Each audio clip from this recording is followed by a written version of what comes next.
c'est la tradition évidemment. Je vais, inviter, Nicolas Rieul tout de suite, président de l'Alliance digitale sous vos applaudissements pour ouvrir cette belle édition. Merci à vous.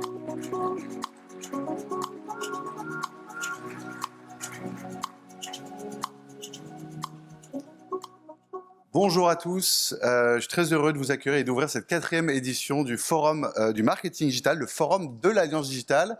On a eu plus de 1000 inscrits encore cette année. Merci beaucoup pour votre mobilisation. Ça en fait un des événements qui s'ancre, qui est l'événement du marketing digital chaque année. Et c'est aussi un événement où on se retrouve, on network, on est content de croiser ses anciens collègues, ses partenaires. Et ça fait partie aussi de l'animation de cet écosystème. Voilà, pour commencer, un peu une évidence, mais j'aimerais remercier les équipes de l'Alliance digitale. On est une association, voilà, on a plus de 10 ETP maintenant. Mais évidemment, quand on se transforme et on fait un peu d'événementiel, alors on est bien accompagné évidemment par nos partenaires, aujourd'hui c'est Views, mais évidemment c'est du boulot et les dernières droites c'est toujours important. Donc, je voudrais les remercier, on peut les applaudir. Arthur Millet qui est notre directeur général, qui fait un boulot fantastique. Avec Victoire, Marine, Louise, Jacqueline, Catherine, Yann et Julien qui nous ont rejoints plus récemment. Vous le voyez ici, et on a aussi des consultants également qui nous accompagnent. Donc bravo à eux, je sais que c'est beaucoup de boulot. Et je dois le dire, et c'est aussi pour ça qu'on a investi et créé l'Alliance digitale pour avoir plus de moyens. J'ai absolument pas fait grand-chose dans l'organisation de cet événement. Et en fait, je me dis que c'est un marqueur de réussite parce que ça veut dire que avant vraiment les bénévoles, ils mettaient vraiment du sien. Et là, je dois dire, ça tourne. Et donc bravo à eux. Je voudrais remercier évidemment tous les speakers qui vont parler. On a 48 aujourd'hui, on peut les applaudir. Ils vont venir sur scène partager leur expertise.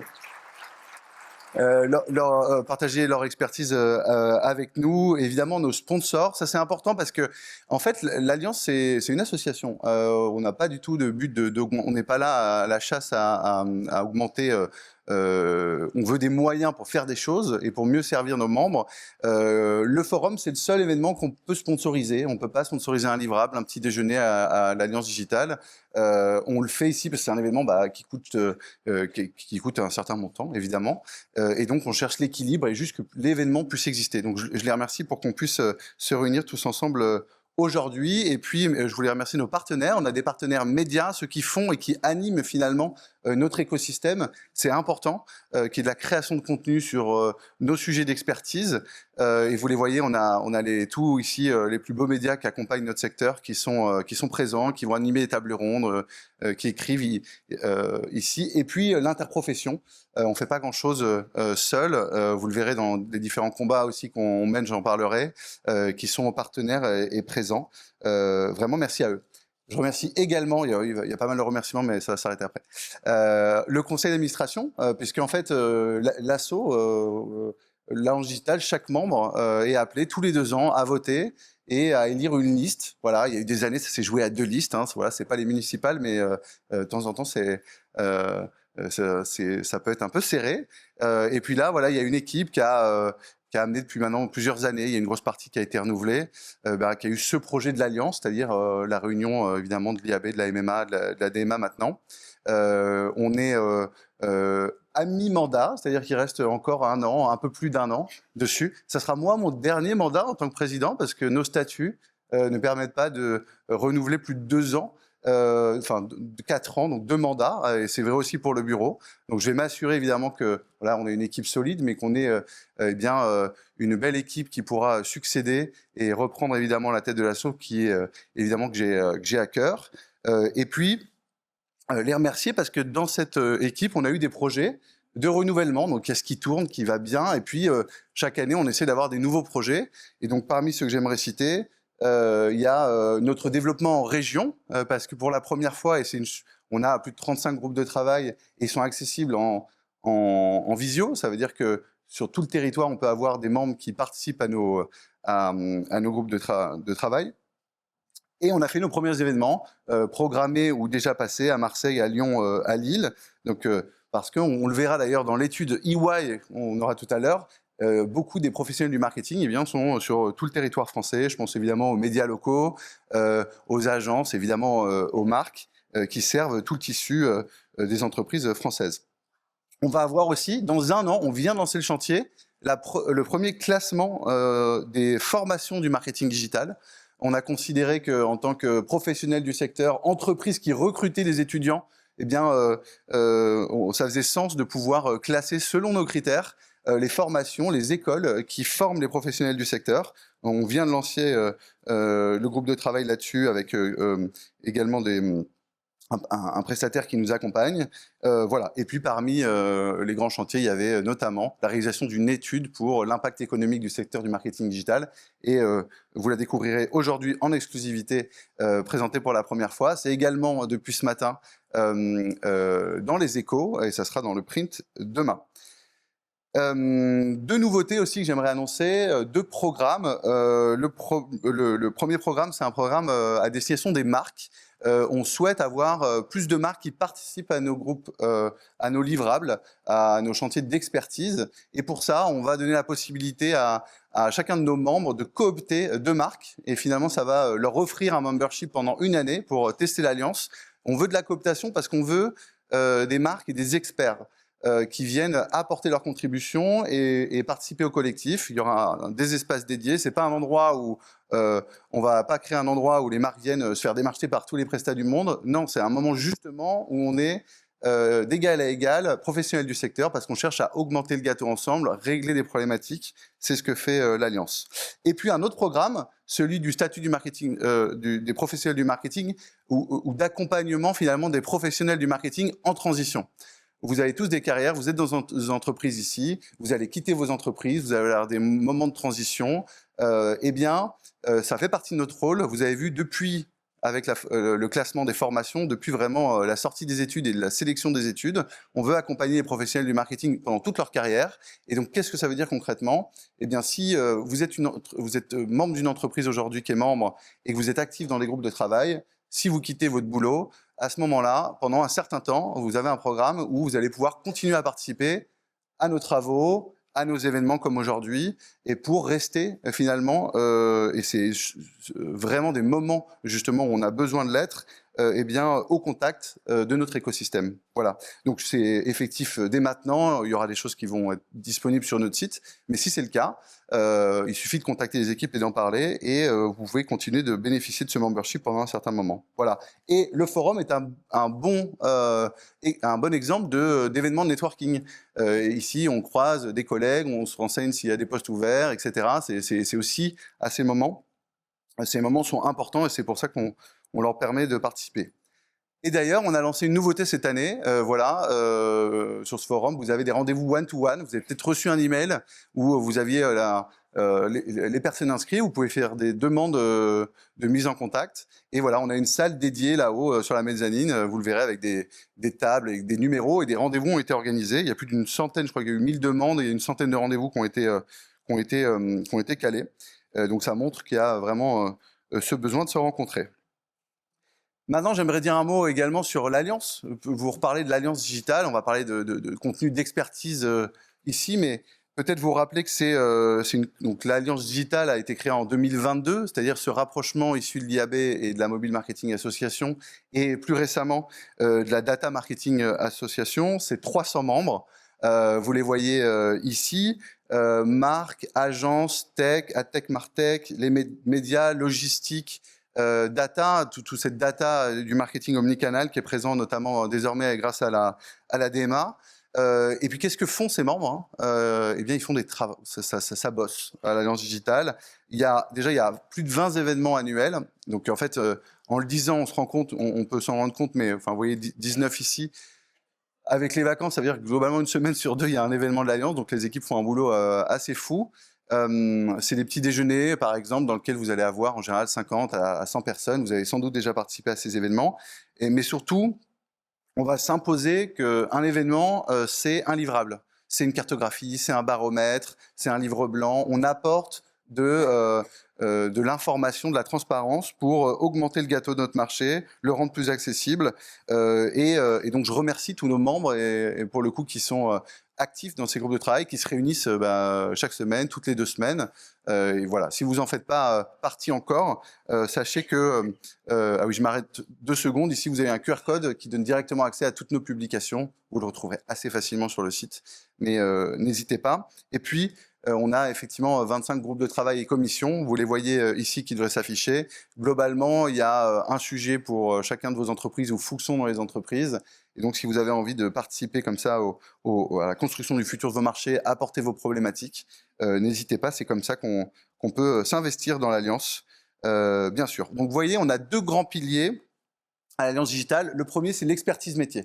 Vraiment, c'est toutes ces commissions, c'est toutes ces personnes qui apportent leurs expertises. Et le deuxième, eh bien, c'est nos affaires publiques. Et c'est ça qui crée toute la force. On a vraiment réussi à se faire, comment dire, reconnaître pour notre expertise juridico-technique, je dirais. C'est-à-dire qu'à la fois, on peut expliquer ce qu'on fait et quelles sont nos problématiques, mais on a un cadre réglementaire qui bouge beaucoup, l'expertise pour également répondre d'un point de vue réglementaire. Et de ce point de vue, effectivement, ces dernières années, on a pu être reconnu, que ce soit en France ou à Bruxelles. On a développé nos affaires publiques. Récemment, on a Marine Gossa qui nous a rejoint et qui a repris la tête de ce pilier, cette commission pilier de l'association. Et surtout, l'investissement qu'on a mis ces dernières années sur ce sujet, eh bien, paye et a payé ces dernières années. Donc, c'est le moment aussi, des fois, de célébrer aussi. Et ça a été une année où on a plutôt gagné. Et donc, ça fait plaisir. Des combats qui ont été lancés il y a plusieurs années maintenant. Je pense évidemment à Apple. Vous savez, qui avait lancé Apple ATT, App Tracking Transparency. Donc, pour rappel, qui imposait d'un coup à tous les éditeurs d'applications ces fenêtres qui demandait voulez-vous être traqué, voulez-vous être suivi, alors même qu'en Union européenne, on demandait déjà le consentement et on avait déjà des pop-up de consentement de façon assez anxiogène, avec donc du coup des taux de refus très très forts et qui a un impact assez dramatique sur les revenus publicitaires au sein des iPhones. Alors même que, dans le même temps, Apple développait sa régie publicitaire, ne s'imposait pas cette pop-up et par ailleurs a été condamné par la CNIL pour ne pas demander le consentement des utilisateurs à des fins justement de ciblage publicitaire récemment. Ce combat qu'on a été les premiers à lancer, alors pas seul, et c'est la force aussi du collectif, en France avec le SRI, donc vous le savez, le syndicat des régies, le GES pour les éditeurs en ligne ou l'UDECAM pour les agences. Le premier a déposé une plainte auprès de l'autorité de concurrence française et qui a été suivi depuis par l'Allemagne, l'Italie, la Roumanie et la Pologne. Et du coup, on a été les premiers à faire condamner Apple cette année, et donc c'est ça que qu'on peut célébrer à 150 millions d'euros d'amende, abus de position dominante. Qu'est-ce que ça veut dire concrètement? Le premier point et le plus important, c'est qu'Apple doit stopper ces pratiques et retirer ATT ou le modifier. Et là, on est 6 mois après la décision et on est vraiment très très proche pour 2 raisons. On l'a appris dans la presse. Vu qu'ils échangent aussi avec l'autorité allemande, ils ont proposé des engagements pour faire des modifications, donc on sait que c'est imminent. Et de l'autre, mardi, je serai au tribunal de judiciaire pour la première fois avec les autres associations, parce qu'on a demandé un référé pour faire stopper ça. Et puis, surtout, toutes les entreprises peuvent demander maintenant des dommages et intérêts. Il y a beaucoup de collectifs qui sont en train de se lancer, des centaines d'entreprises, menées notamment par l'avocate qui nous a défendu les associations dans ce secteur, mais ça peut être d'autres acteurs évidemment. Et là, c'est vraiment des millions en jeu à récupérer. Et donc, ce travail qu'a fait le collectif, l'association, nous, il n'y aura pas de bénéfice pour l'association, au-delà de servir ses membres, donc n'hésitez pas à en profiter. Donc ça, c'est la première victoire. La deuxième, c'est aussi qui est pas neutre, et on n'est pas seul et c'est mondial, mais tout de même, on a eu un apport très fort. C'est évidemment l'abandon du projet de Google Privacy Sandbox. Google, c'est une société extraordinaire. C'est un membre, évidemment, qu'on adore, qui est très impliqué, sur lequel, globalement, on est aligné sur quasiment tout. Mais c'est aussi un navigateur qui est, avec Chrome, qui est évidemment le plus utilisé dans le monde, et un store d'applications. Donc, des changements techniques peuvent avoir dans des époques très forts. Et à la différence d'Apple, ils ont une méthode différente, Ils l'ont annoncé et puis lancé des discussions.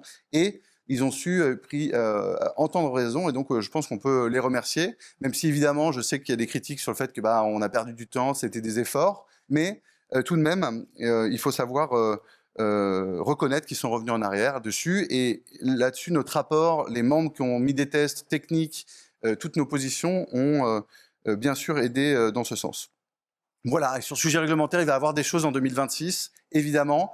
Je pense, vous avez peut-être entendu parler d'un projet de la Commission qui s'appelle Omnibus ou Simplification. Peut-être vous avez vu des articles qui disent révision du RGPD, des gros changements, etc. Intéressez-vous à ça. Alors c'est un projet, ça prend du temps, mais il y a des choses très intéressantes et des choses qu'on a nous demandé il y a déjà plusieurs mois et années. On demandait la révision du RGPD, notamment sur le sujet de la pseudonymisation, parce qu'aujourd'hui, en gros, toutes les données personnelles, en tout cas, il y a un niveau de contrainte qui est le même, que ça soit des données en clair, avec des noms, des prénoms, des adresses, donc sensibles, c'est-à-dire si ça leak sur Internet, il y a du phishing, il y a vraiment des dommages pour les gens. Et puis, des données chiffrées, protégées, c'est-à-dire sur lesquelles, en fait, on n'a pas vu de cas aujourd'hui, c'était le même niveau de contrainte réglementaire, un consentement, alors qu'il y a d'autres bases légales comme le contrat, comme l'intérêt légitime, par exemple. Eh bien, on retrouve dans ce projet de loi justement que la pseudonymisation, si les données sont chiffrées, pseudonymisées, sécurisées, on va pouvoir être sur d'autres bases légales qui ne seront pas de consentement. Donc c'est une énorme avancée, c'est un projet toujours. Il y a des choses beaucoup plus inquiétantes aussi dans ce projet de loi. Je pense au consentement centralisé au niveau du navigateur, une chose qu'on avait rejetée plusieurs années. Là, je vous donne un exemple très concret. On vous demande au niveau du navigateur et pour toute votre navigation future, est-ce que vous voulez la publicité ciblée, oui ou non, ou des cookies, oui ou non. Il y aura une exception pour les médias, ce qui est une très bonne nouvelle, mais là, je vais tirer le trait exprès. C'est la même chose de refuser pour un site pornographique, d'un côté, qu'un e-commerçant.